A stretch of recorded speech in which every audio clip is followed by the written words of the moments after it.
Pertama saya infokan lagi ya bahwa perkara ini di pengadilan negeri, bukan di pengadilan agama.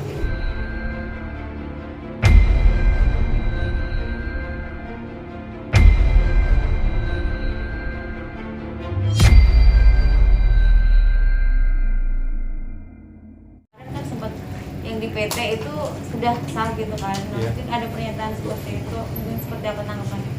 Untuk pertama saya infokan lagi ya bahwa perkara ini di pengadilan negeri, bukan di pengadilan agama.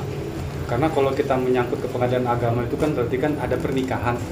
Sementara ini kan nggak ada pernikahan, jadi perkara ini dari awal tuh ada di pengadilan negeri. Dan pada saat di pengadilan negeri memang gugatan kita ditolak. Pada saat ditolak kita mengajukan banding ke Pengadilan Tinggi Banten.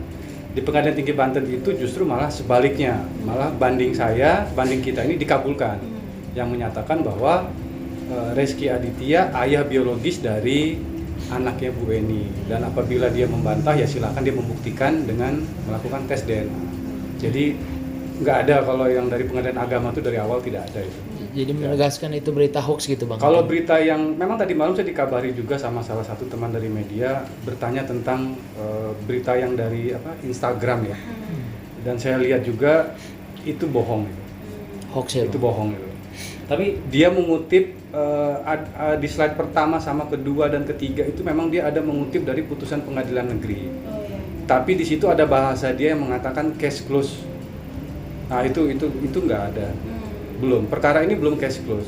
Karena kita juga lagi menunggu salinan resmi dari putusan Pengadilan Tinggi Banten. Gitu. Untuk melaksanakan tes DNA apabila dari pihak tergugat mau melaksanakan tes DNA. Tapi kan dari keterangan terakhir mereka pada saat konferensi itu kan mereka mengatakan bersedia untuk melakukan tes DNA. Tapi sampai hari ini belum ada yang mengabari ke pihak kita, belum ada. Berarti sama sekali belum terjalin, maksudnya hubungan ada itikat baik apa seperti apa Bang? Kalau dari terakhir pernyataan mereka kan saya juga nonton itu ya, saya juga melihat jelas di situ kuasa hukumnya dari Rezky kan bilang katanya akan menghubungi pihak kita. Tapi sampai sekarang nggak ada yang menghubungi. Gitu. Nggak ada sama sekali yang menghubungi kita, tidak ada. Artinya memang setelah kemarin ada putusan itu sampai sekarang pun sampai detik ini tidak ada pernyataan apapun gitu, maksudnya dari pihak Rezky ke pengadilan? Tidak ada pernyataan apapun. Menghubungi kita juga tidak ada. Kalau kontak saya ada kok mereka kok. Karena waktu pada saat sidang di pengadilan negeri kan kita sering berhubungan kan, bertanya untuk jam berapa hadir di sidang.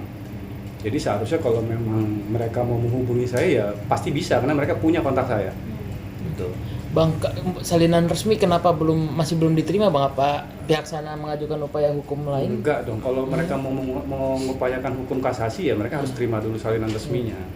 Jadi sampai saat ini Belum, tapi udah berkekuatan hukum belum tetap? kita terima. Udah inkrah tapi Bang? Apa Belum, karena salinan resmi kan kita belum terima. Inkrah itu nanti pada saat kalau mereka pihak tergugat ini menyatakan menerima dan ingin membuktikan dengan tes DNA, nah itu baru inkrah nanti. Artinya emang prosesnya begitulah memang? Memang prosesnya seperti itu, prosedur hukumnya seperti itu. Berarti ditegakkan ini berita hoax ya Bang? Kalau yang di Instagram itu saya pastikan itu berita bohong itu, karena dia di situ ada mengatakan case close, berarti kan perkara selesai. Sementara perkara ini masih berjalan, gitu. Jadi nggak ada itu bohong itu. Bang, kayak terkesan itu beritanya dibikin-bikin gitu, Ya atau gimana? macem-macem ya, begini. Mungkin mereka ada unsur kesengajaan, mungkin juga mereka ada pesanan, kita juga nggak tahu. Gitu kan banyak motifnya di sini kan, cuman saya nggak mau ngeladenin yang kayak gitu saya nggak mau ngeladenin karena nggak ada guna, karena ujung-ujungnya hanya materai minta maaf. Tapi Jadi saya nggak mau ngeladenin yang kayak gitu.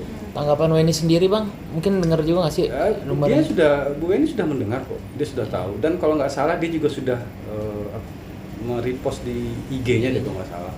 Tapi terganggu Mengatakan ya? bahwa itu tidak benar. Ya kalau terganggu ya pastilah, dengan adanya berita bohong ini kan pasti kan netizen menyerang dia lagi, menghujat dia lagi, padahal itu berita bohong kan gitu. Ya kalau terganggu ya pasti terganggu, nggak ada yang nggak terganggu, pasti terganggu.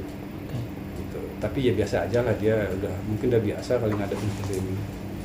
Gitu. Nggak ada mungkin ke depannya maupun maksudnya untuk Memang kemarin itu Bu Eni mengabari ke saya, dia bilang katanya salah satu temannya dia dihubungi oleh kuasa hukum dari Rezky dan mengatakan katanya bertanya kapan untuk pelaksanaan tes DNA. Tapi saya bilang sama Bu Eni, Bu, selama berita itu tidak langsung ke kita, untuk sementara ya kita anggap aja tidak ada gitu. Karena takutnya nanti berita itu simpang siur benar tidaknya, karena tidak langsung ke saya atau ke Bu Eni, kan melalui perantara lagi pihak ketiga. Nah itu saya nggak mau. Seharusnya kalau memang dari pihak tergugat ingin melakukan tes DNA, mereka bisa kok menghubungin saya, karena mereka punya nomor saya, atau mereka bisa menghubungi Bu Eni langsung. Tapi kan ini kan melalui orang ketiga. Nah itu yang saya tidak mau, karena takutnya nanti ternyata berita itu nggak benar atau bagaimana, saya juga nggak tahu lah.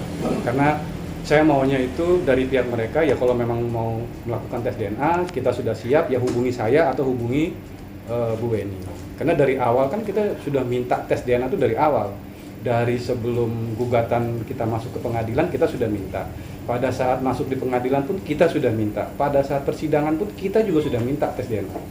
Jadi nggak mungkin kalau dari pihak kita tidak mau tes DNA, nggak mungkin. Justru itu kok yang pertama kali kita ingin lakukan tes DNA.